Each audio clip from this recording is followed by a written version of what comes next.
Ministers share greetings and engage in separate discussions as they gather 49 days after their previous meeting, marking the second meeting of the Federal Cabinet of the Bola Tinubu administration.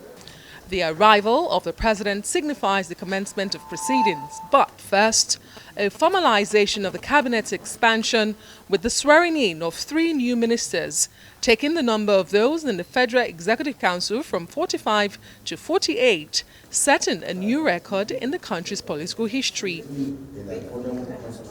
During its closed-door session, Economic Matters took center stage with the approval of the 2024 to 2026 Medium-Term Expenditure Framework and Fiscal Strategy papers. The executive says the budget projection for 2024 stands at 26.01 trillion naira.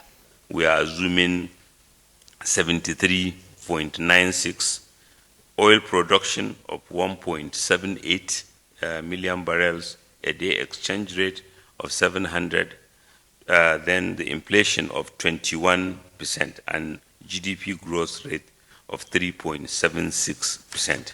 The aggregate expenditure is estimated at 26.01 trillion naira.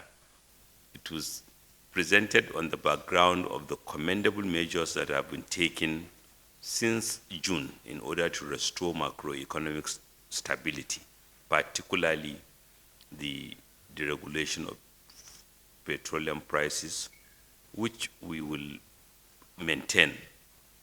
Fuel subsidies are gone, and indeed the regulation of the foreign exchange market. The Minister of Finance announced 2 significant financial approvals, emphasizing their necessity despite the administration's commitment to reducing reliance on borrowings. Nigeria has been able to make the kind of macroeconomic moves, has been able to take the tough decisions to restore balance in the economy, in the government's finances, that has warranted support, that has gendered and that has elicited even support from the multilateral development banks. And it's on the basis of that that the World Bank is willing to consider and to process on our behalf $1.5 billion of concessional financing, relatively cheap financing,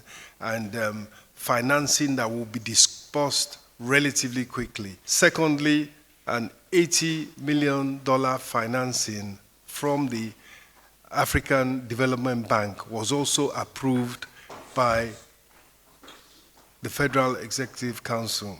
Also, the Council approved the establishment of the Presidential Council on Industrial Revitalisation, along with 10 subcommittees chaired by the President, covering various aspects of commerce, trade, and industry. At the end of this, we expect to see a boost in investment coming into the different industrial sectors.